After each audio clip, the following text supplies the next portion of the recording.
oppression on their necks and more than 200 people wounded in the process. We all know that healthcare is beyond the reach of many Kenyans. We know our primary education is run down and broken. Transition to secondary school is in deep confusion. University and college education is now beyond all youth and their parents combined. People can't afford food and basics. There is despair on our land. And yet, after the brutality visited upon Kenyans across the country yesterday and throughout the night, Ruto came out to disrupt the 9 o'clock news with his address to the nation. We did expect, what we did expect of him in his leader capacity were, number 1, to withdraw the Finance Bill 2024. Number 2, to dissolve his incompetent cabinet. Number 3, to form a national dialogue committee to consider the distress of Kenyans. Number 5, to extend an olive branch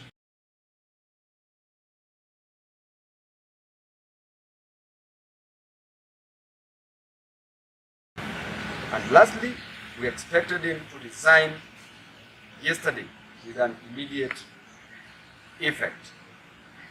Instead, kiburi. The stubbornness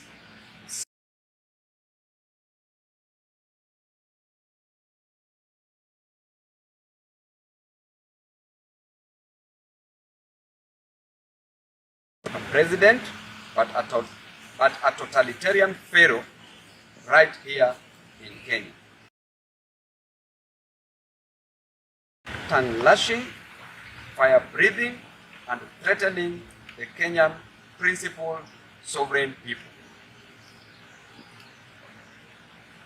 We saw Ruto promise us more firepower and an order to deploy the military in civilian and political affairs. By extension, the gazettement of the deployment of our military officers yesterday was illegal and was not constitutional. It was not consistent with the supreme law of the land. And therefore, coming to Parliament today to pass it means that we did not, in the first place, consider the Parliament's job in doing such a great job. The law does not act retrospectively, and it is very wrong for you to deploy military and then come and pass it later on the floor of the House. We had nothing, completely nothing, reconciliatory from Ruto. Instead, he branded Kenyans' liberation seekers as thugs, dangerous criminals, and said their acts of asking their servant leaders to act in accordance with the social contract are treasonous. We want to warn Ruto that is completely out of order. We want to warn the bribe-taking MPs that they are out of order. We want to remind Ruto and his band of arrogant advisors that democracy remains a government of the people, by the people, and for the people. It is not a government of Ruto, by Ruto, and for Ruto. Generations have waged war and shed blood, both externally and internally, to defend democracy for many years. President J.F. Kennedy warned in 1962 that those who make peaceful revolutions impossible make violent revolutions inevitable. To the Gen Zs who sparked off these protests, I want to encourage you that our founding fathers waged war against a whole British Empire and won the struggle for independence. The subsequent generation waged war against a single-party dictatorship and won. Your parents and us, your older siblings, waged war for a new constitution and won it. It is now your turn to wage war against economic injustice. And I promise you, you will win this war and birth a new Kenya. As a young leader in this country, I pledge to work and walk alongside you as you wage this war against economic injustice. Young people are capable, when aroused, of bringing down the towers of oppression and raising the banners of freedom. We demand justice for those who were killed by the police since this demonstration started in Nairobi and other counties across the country. We demand that Ruto resigns.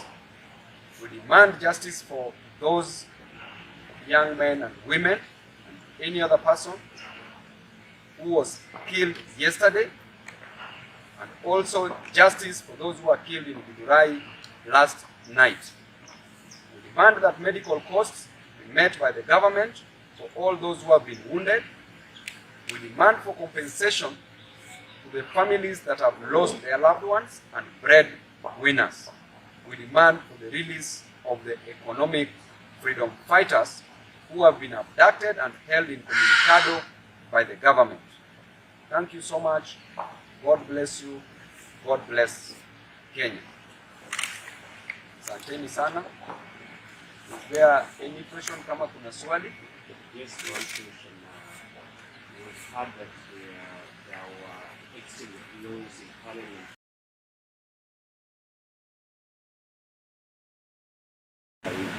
Were you in the National Assembly by that time?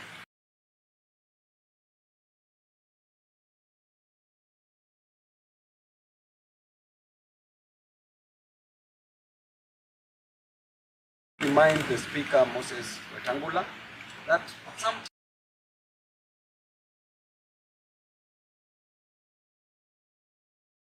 the opposition leaders are seated, and you better understand the plight of opposition, and therefore moving to dictate laws on the floor of Parliament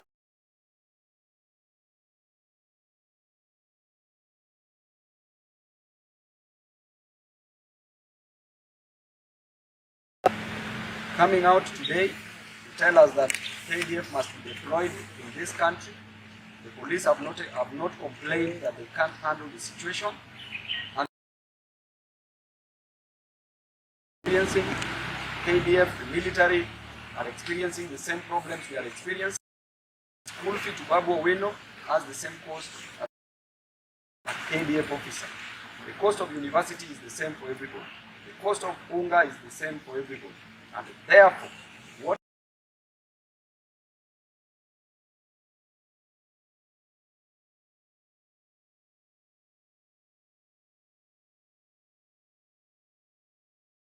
pumping knowledge into their empty brains.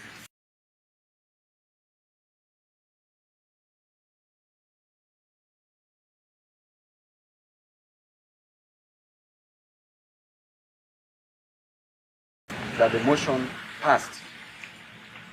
Those same members of Parliament, were it not for the tunnel yesterday that was constructed just the other day, they would be no more, because of the atrocities that they commit in Parliament.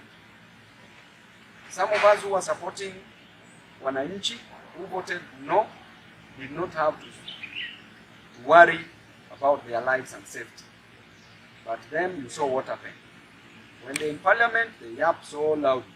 But when they're outside here, you can see what is happening. Thank you. What was the question of what was happening and the questions of what was happening? Especially yesterday night in July. I don't know whether you got an opportunity to go to that city or know what opinions were. Right now, I'm moving, after this, I'll be moving to July to see how the situation is, because those are our brothers and our sisters, our mothers, our fathers, our relatives, Kenyans. I will move there to go and see how the situation is. It is very much in order for President Ruto to order the killings of Kenyans, and especially those Kenyans who voted for him. In Githurai, over 80% of the voters in Githurai voted for Ruto. Why do you punish them? By killing them. These are just innocent Kenyans who are just fighting for the high cost of living, who are just against the draconian finance bill, who just want to make both ends meet. These are Kenyans who can't afford 3 meals in a day. Why do you add more expenses to these Kenyans? Gen Z have planned, or rather had a plan, on how they will be dealing with their protests during the week. And tomorrow they have a plan. What is your take on that, considering that now military is taking part of the security? Military is coming in about tomorrow's protest, as was already organized by the Gen Zs. The Gen Zs should not be cowed. They should proceed. Military should know their role. They should know to what extent they should move. They cannot kill Kenyans, the same Kenyans that they swore to protect and to preserve their lives.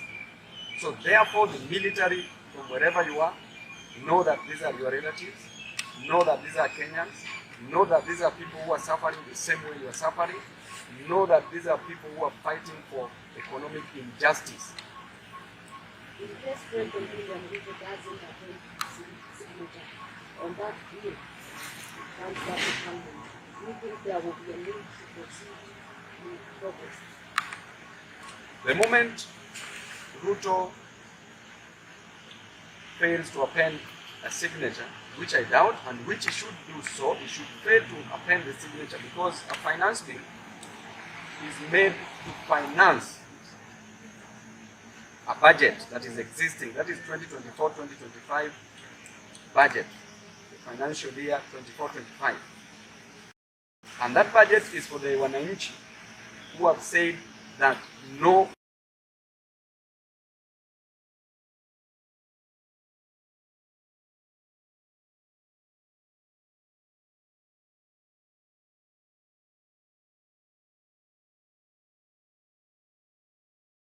on which clauses is not pleased with, and we as Kenyans have already stated clearly that we are not pleased with all the clauses, and it should be suspended, and therefore it should pass. The moment it doesn't go through, then it is simple. The law does not act in a vacuum. There is the 2023-2024 Finance Act that should take precedence, but I also advise the Gen Zs and Kenyans to revisit that one, because that one is equally bringing high cost of living, and therefore we need to make all the wrongs correct at once without stopping. So I still encourage them, when they finish about that Finance Act, they go to the incompetent and a bunch of miscreant gang in the Kenya Kwanza government, in the cabinet. They should be taken out. Now the power is with the people. Everybody ni raia. Rais awe raia, kila mtu awe wa raia, wajumbe wote wawe raia, wenye nchi are in control. Question, Mheshimiwa. You talked about the issue that happened this morning on the passage of the motion to deploy the military. What is the normal procedure for such a motion to be passed? You know, the Constitution is very clear that, number one, it has to come on the floor of the House, right? But the grievous mistake that was done first, that is why this has malice aforethought, is that yesterday, the Cabinet Secretary for Defense, Adan Duale, did issue a gazette notice deploying KDF, deploying military already without the approval of Parliament. Then today they come, there was no proper communication to members of Parliament, because we were told that we were supposed to go on a recess for 2 weeks. Then we hear just from our fellow members of Parliament, no proper communication. These are matters that if they are taken to a constitutional court for a judicial review, because this a quasi body that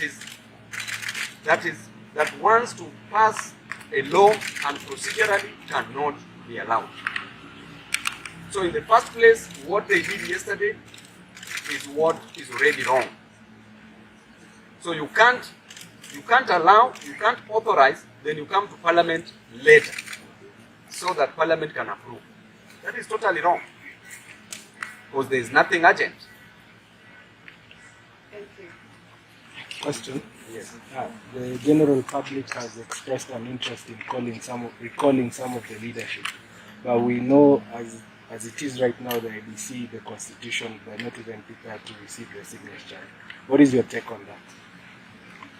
The general public, those are our bosses, those are our people.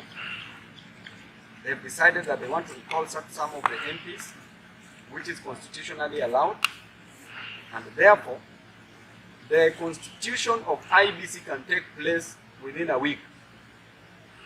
If a presidential election petition takes 2 weeks, what about just interviewing somebody to come and get job, because we already have enough people who are competent based on merits who can do the job that Chebukati messed with. Chebukati, you are the source of the problems that we're experiencing today. So, IBC can be constituted within a week, and they can operate, and by elections can be conducted in various constituencies.